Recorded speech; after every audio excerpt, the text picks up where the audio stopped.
CCI Sadhana committee की जानिब से एक रोज़ा आदिलाबाद का बंद ऐलान किया गया था। सुबह के अव्वलीन सातों से ही सहपहर तक बंद का असर देखा गया। आरटीसी बस सर्विस हमलो नकल के जराए मुअत्तल रहे। मुकामी सियासी कायदीन ने शहर के अहम शाहराहों से रैली निकालते हुए बाजार में खुले दुकानों को जबरन बंद करवाया। इसी तरह रुकन असम्बली आदिलाबाद जोगुरामन्ना के हमरा आरटीसी बस डिपो के बाबूद दाखिले पर लोगों ने प्ले कार्ड थामे ज़बरदस्त एहतजाज किया और मरकज़ी हुकूमत व बीजेपी के खिलाफ नारेबाजी की। बाद अज़ां एहतजाजियों ने बाइक रैली के जरिए शहर के अहम सड़कों से एहतजाज करते हुए अम्बेडकर चौक पहुँचे, जहाँ पर एहतजाजी रैली जलसे आम में तब्दील हो गई और वहाँ पर मुख्तलिफ सियासी पार्टियों के कायदीन ने शिरकत करते हुए अपने खिताब में कहा कि ज़िले मुस्तक़र पर सीमेंट फैक्ट्री 2 दहे से बंद पड़ी हुई है, जिसे जल्द बहाल करते हुए रोज़गार के मौक़े पैदा करे, वरना एहतजाज में शिद्दत पैदा की जाएगी। इस मौके पर साबिक रियासती वज़ीर व रुकन असम्बली आदिलाबाद जोगुरामन्ना ने शहर के अम्बेडकर चौक में मुनक़िदा एहतजाजी जलसे आम से खिताब करते हुए कहा कि साबिक में जिस वक्त फैक्ट्री चल रही थी उस वक्त हज़ारों लोग रोज़गार से मरबूत थे, ताहम फैक्ट्री बंद होने के बाद से ज़िले की अवाम को आज तक भी बेरोज़गारी का सामना करना पड़ रहा है। उन्होंने कहा कि फैक्ट्री के शुरू होते ही न सिर्फ तालीम याफ्ता तबका बल्कि मजदूर पेशा अफराद को भी रोज़गार के मौक़े मिलेंगे। इसी कोशिश के तहत ज़िले मुस्तक़र आदिलाबाद के लोगों ने सीसीआई साधना कमेटी का क़याम अमल में लाया और मरकज़ी हुकूमत से पुरज़ोर मुतालबा कर रहे हैं कि बिला ताख़िर फैक्ट्री को दोबारा शुरू किया जाए। साबिक रियासती वज़ीर व रुकन असम्बली आदिलाबाद ने दौरान खिताब कहा कि पार्लिमानी आम इंतखाबात के मौके पर भारतीय जनता पार्टी के कायदीन व दीगर आला अहदेदारान ने बुलंदबांग दावे करते हुए कहा था कि आदिलाबाद की अवाम बीजेपी के रुकन पार्लियामेंट को जिता कर लाती हैं तो बंद पड़ी सीसीआई फैक्ट्री को असरनो बहाल किया जाएगा और रोज़गार के मौक़े फराहम किए जाएंगे। इसी वादे के मुताबिक आदिलाबाद की अवाम ने रुकन पार्लियामेंट की हैसियत से बीजेपी उम्मीदवार सोयाम बापुराव को भारी अक्सरियत से कामयाब किया, ताहम उन्होंने सीसीआई फैक्ट्री को बहाल करने में कोई मुस्बत कदम नहीं उठाया। जोगुरामन्ना ने कहा कि रियासती वज़ीर के तारक रामाराव ने मरकज़ी हुकूमत को एक ख़त भी रवाना किया कि रियासती हुकूमत फैक्ट्री को बहाल करने के लिए रियासत की जानिब से अपना हिस्सा देने को तैयार हैं। अगर मरकज़ी हुकूमत आदिलाबाद के सीमेंट फैक्ट्री को दोबारा शुरू नहीं कर सकती है तो वह रियासती हुकूमत के हवाले कर दे। रियासती हुकूमत इस फैक्ट्री को बहाल करते हुए अवाम के लिए रोज़गार के मौक़े फराहम करेगी। क़ब्ल अज़ीज़ टीआरएस पार्टी सीनियर कायद मोहम्मद यूनुस अकबानी ने खिताब करते हुए कहा कि बीजेपी को छोड़कर दीगर तमाम पार्टियों ने आज आदिलाबाद बंद के लिए ताउन किया है। उन्होंने कांग्रेस पर इल्ज़ाम आयद किया कि कांग्रेस दौरे हुकूमत में सीमेंट फैक्ट्री को खानगियानी के लिए बंद किया गया था, ताहम बाद में किसी भी मरकज़ी हुकूमत ने इस तरफ तवज्जो नहीं दी, जबकि शहर आदिलाबाद से सिर्फ 70 किलोमीटर की दूरी पर रियासत महाराष्ट्र के गढ़चांदुर में 6 सीमेंट फैक्ट्रीज चल रहे हैं। उन्होंने कहा कि जियोलॉजिकल सर्वे के लिहाज से भी आदिलाबाद में सीमेंट फैक्ट्री के लिए बेहतरीन जगह है, इसलिए कि आदिलाबाद से 70 किलोमीटर तक सीमेंट की तैयारी के लिए बेहतरीन पत्थर मौजूद है। इस मौके पर रुकन assembly Adilabad Jogu Ramanna, CCI Sadhana committee convener Darshana लामल्लेश, नायब सदर नशीन बल्दिया ज़हीर रमज़ानी, साबिक़ रुकन पार्लिमान Godam Nagesh, TRS party senior कायद मोहम्मद यूनुस अकबानी, ज़िला नायब यूथ सदर मसूद पटेल, नुमाइंदा काउंसलर इमरान खान, ई नारायण, बंडी दत्तात्री, चंद्रैया, स्वरूपा रानी, ममता के अलावा आटो यूनियन के ज़िम्मेदारान व दीगर मौजूद थे।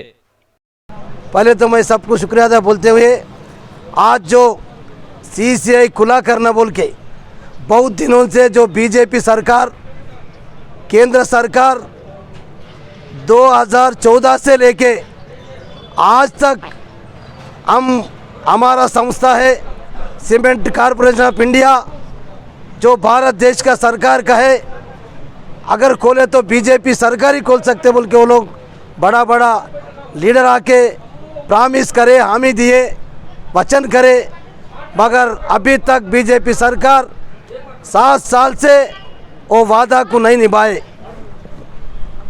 वो वादा को नहीं निभाते हुए यहाँ का एमपी इलेक्शन में भी सोयम बापुराव भी वादा करे हमारे को एक बार जिता के पार्लियामेंट में कदम रखने का चांस है।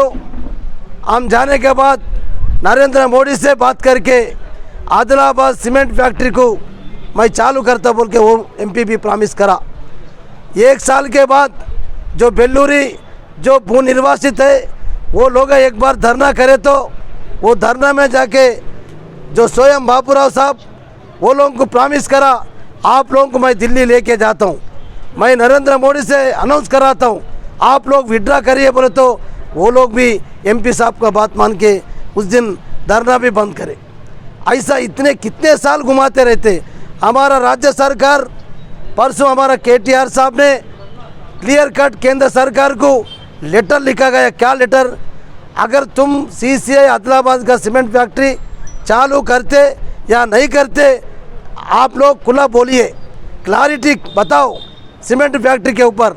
आप खुला करते नहीं करते, अगर करे तो हमारा राज्य सरकार का कुछ सहायता होना बोले तो हम भी सहायता देंगे बोल के उन्होंने ऐलान करे। वहाँ इससे पहले भी केंद्र सरकार में जो उन्होंने अनंत गीते केंद्र सरकार में इंडस्ट्री मिनिस्टर था, वहाँ भी मैं गोडम नगेश साहब जब एमपी थे साहब, मैं और केटीआर साहब को भी लेके गए थे। 4-5 बार मिलने के बाद केटीआर साहब को लेके आओ बोले तो केटीआर साहब को भी लेके गए। केटीआर साहब वहाँ भी वादा करे हम 51% 49% से करेंगे क्या, नहीं तो तुम लोग क्या करो बोले तो हम वो करने को तैयार है, पर तुम लोग उसके लिए क्यों लेट कर रहे बोले तो नहीं बिल्कुल। मैं अनंत गीते साहब मिनिस्टर साहब बोले मैं हैदराबाद आऊँगा, देखूँगा, तुम्हारे सीएम साहब को हैदराबाद में मिलूँगा, जल्दी से जल्द वो भी करेंगे बोल के वो साहब भी बोले थे। तीसरा हमारा डिमांड है हमको राज्य सरकार को दे दो, तुम्हारा केंद्र सरकार का सीसे तुम्हारा संस्था है ना, फिर हमारा राज्य सरकार को दे दिए तो पूरा कितने में 150 200 करोड़ हो गए तो भी हम करके बताते बोल के केटीआर साहब बोलने के बाद भी ये कोई भी तैयार नहीं है। 96 से लेकर 98 तक इसको बंद का ऐलान किया गया, फैक्ट्री बंद हो गई। रीज़न यही था कि भाई ये जो गवर्नमेंट के जितने भी सेक्टर्स है वो गवर्नमेंट उसको बंद करके प्राइवेट को देना चाह रही है, यही प्लान के तहत उसको बंद किया गया जब कांग्रेस की हुकूमत थी। अब उसके बाद बीजेपी की हुकूमत आई। एक हिसाब से देखा जाए तो जियोलॉजिकल सर्वे जो बताता है आदिलाबाद मुस्तकर से लेकर तकरीबन 60-70 किलोमीटर के एरिया में, यहाँ से बाजू में गढ़ चांदोर जहाँ पे 6 सीमेंट फैक्ट्रियाँ चल रही हैं प्राइवेट कंपनी वालों की, और आज वो लोगों ने सीमेंट का भाव 400 रुपये पर बैग किया है। ये गरीब आवाम जिनको घर बनना है या जो मिडिल क्लास के जो लोग जिनको घर बनना है वो 400 रुपये थैले में 400 रुपये के साथ थैला सीमेंट का थैला ले रहे हैं, जबकि एक हिसाब से देखा जाए तो इसके अंदर कोई हिसाब से किसी की भी कीमत बड़ी नहीं है। पत्थर निकालना लाइमस्टोन वो ज़मीन में से निकालना है, जबकि उसका रेट बढ़ने का सवाल ही नहीं है। और जो पावर होना, पावर के लिए गवर्नमेंट उसके ऊपर सब्सिडी दे रही, उसका भी कोई सवाल नहीं है। लेबर है, लेबर को तो तनख्वाह देना है, फिर ये भाव इतने बड़े क्यों? इसके वजूहत क्या है? वजूहत यही है कि जितने भी प्राइवेट सेक्टर्स हैं गवर्नमेंट उसको सपोर्ट कर रही है, और जितने भी गवर्नमेंट सेक्टर है उसको गवर्नमेंट बंद करके प्राइवेट सेक्टर वालों को बेच रही है।